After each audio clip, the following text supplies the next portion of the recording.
అవునా కాదా? అంటే చింతమడక గడ్డ అంటే అంత పవర్ఫుల్ గడ్డ. చింతమడక మట్టి నుంచి ఒక ఉద్యమం పుట్టింది, దానితోని దేశ చరిత్ర మారింది, మన రాష్ట్ర చరిత్ర మారింది. మరి అదే చింతమడక గడ్డ నుంచి ఇవాళ ఇక్కడికి నన్ను ఆహ్వానించి బతుకమ్మకు రమ్మని మీరు నన్ను పిలిచినందుకు చాలా సంతోషం. ఎందుకంటే చాలా ఏళ్ళు నేను రాలేదు చింతమడకకు, మీ అందరు కూడా తెలుసు.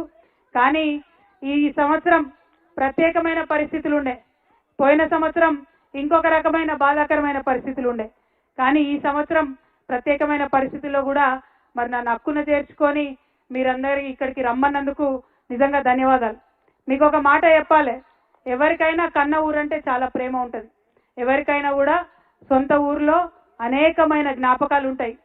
నాకైతే చిన్నప్పటి నుంచి మన చింతమడకలో కులాలకు మతాలకు అతీతంగా అందరం కలిసి అన్ని పండుగలు చేసుకున్నట్టు చాలా బలంగా గుర్తుంది.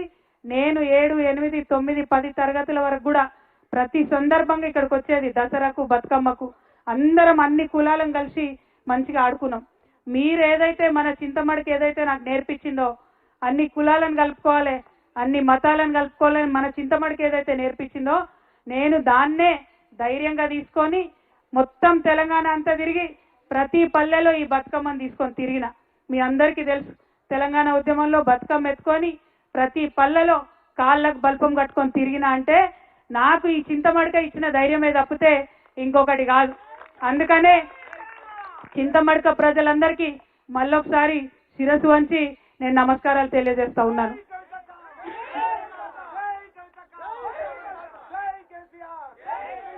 ఉద్యమం లేనప్పుడు కుటుంబంలో నేను చింతమడకకు వచ్చినా పోయిన జ్ఞాపకాలు చాలా ఉన్నాయి.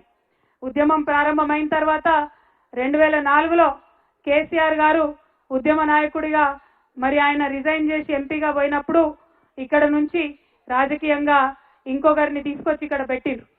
మరి ఆనాటి నుంచి ఈనాటి వరకు మీ అందరికీ తెలిసిందే, సిద్దిపేట రావాలన్నా చింతమడక రావాలన్నా అదేదో ప్రైవేట్ ప్రాపర్టీ లాగా కేజీఎఫ్ లాగా ఎవరు రావాలన్నా కొంత ఆంక్షలు వచ్చిన విషయం మీ అందరికి కూడా తెలిసిందే. ఇయాలటి కూడా ఆ ఆంక్షలు ఉన్న విషయం మీ అందరికీ తెలిసిందే. కాకపోతే ఈ చింతమడక గడ్డ చిరుతపులిని కన్న గడ్డ, కేసీఆర్ని కన్న గడ్డ, ఇటువంటి గడ్డ మీద ఎవరి ఆంక్షలు కూడా నైజాంత అని ఇవాళ ఊరంతా కదిలి వచ్చి మీరు ఈ బతుకమ్మ పండుగ చేసుకోవడమే సాక్ష్యంగా నేను భావిస్తా ఉన్నాను. మరి ఇదే ఒరవడి కొనసాగాలి. ఎందుకంటే మీ ఆశీర్వాదంతో ఒకసారి కేసీఆర్ గారు ఇక్కడి నుంచి ఒక భూకంపం పుట్టించి తెలంగాణ రాష్ట్రం తీసుకొచ్చి మీ ముంగట పెట్టిరు.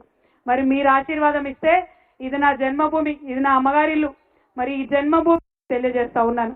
మళ్ళీ ఒకసారి ఒకటే మాట, మనం తెలంగాణ వాళ్ళం ఎవరి ఆంక్షలకు భయపడేటోళ్ళం కాదు. ఆనాడు ఆంధ్రోళ్ళు పెద్ద పెద్ద నాయకులు 100 ఆంక్షలు పెడితే తోసుకొని పోయి ముళ్ళ కంచెలు దాటుకొని పోయి బుల్లెట్లకు ఎదురుగా పోయి ఉద్యమం చేసినటువంటి వారసత్వం ఉన్నది. ఏదో రాజకీయంగా కొన్ని ఆంక్షలు పెడితే ఎవరు ఆగేది లేదు. ఖచ్చితంగా చింతమడకకు వస్తాం, సిద్దిపేటకు వస్తాం, ఒకసారి కాదు మళ్ళా వస్తాం. ఆంక్షలు పెడితే ఇంకా ఎక్కువ సార్లు వస్తాం అని సందర్భంగా తెలియజేస్తూ, మరి ఇట్లా రావడం వల్ల ఇక్కడి నుంచి ఆలోచన చేయడం వల్ల తెలంగాణ ప్రజలకు మేలు జరగాలి. మీ అందరికీ తెలుసు, కేసీఆర్ గారు చింతమడకలో పుట్టిన బిడ్డ మనందరం తలెత్తుకొని పనిచేసేలాగా రాష్ట్రం తీసుకొచ్చి పెట్టిండు. మరి చంద్రుడు అని పిలుస్తారు చాలా మంది ఇక్కడ, చంద్రం సార్ అంటారు చింతమడకల. మరి అట్లాంటి చంద్రుడికి ఇవాళ మచ్చ తెచ్చే పని కొంతమంది చేసిండ్రు. నేను అదే మాట చెప్పిన, మచ్చలేని చంద్రుడికి మీరు మచ్చ పెట్టిరనే మాట చెప్పిన. మీరు మచ్చ పెట్టిరని నేను చెప్పంగానే తల్లిని పిల్లని కాకుండా బాపిండ్రు. అట్లయినా కన్న ఊరు అమ్మగారి ఊరు, మీరు నన్ను కడుపులో పెట్టుకొని రండి, మీరు తప్పకుండా ధైర్యం కోల్పోకండి, మా ఊరికి రండి, అమ్మగారి ఊరికి రండి అని మీరు పిలిచిండ్రు. అందుకే చెప్తున్నా, మీ మేలు ఈ జన్మలో మర్చిపోలేను. నేను ఈ సంవత్సరం డెఫినెట్గా బాధతోనున్న, క్లిష్టమైన పరిస్థితుల్లో ఉన్న కుటుంబానికి దూరం చేసిండ్రు అనేటటువంటి బాధతో ఉన్న సమయంలో ఊరు వాళ్ళందరూ అండగా నిలబడి మరి నన్ను పిలవడం చాలా సంతోషం. ఎన్నడూ కూడా సంతోషంలో ఉంటే ఎవరైనా పిలిస్తే తింటారు, పోతారు, మర్చిపోతారు. కానీ దుఃఖంలో ఉన్నప్పుడు ఉన్నోళ్ళే నిజమైన స్నేహితులు. ఇవాళ దుఃఖంలో ఉన్నటువంటి నాకు అండగా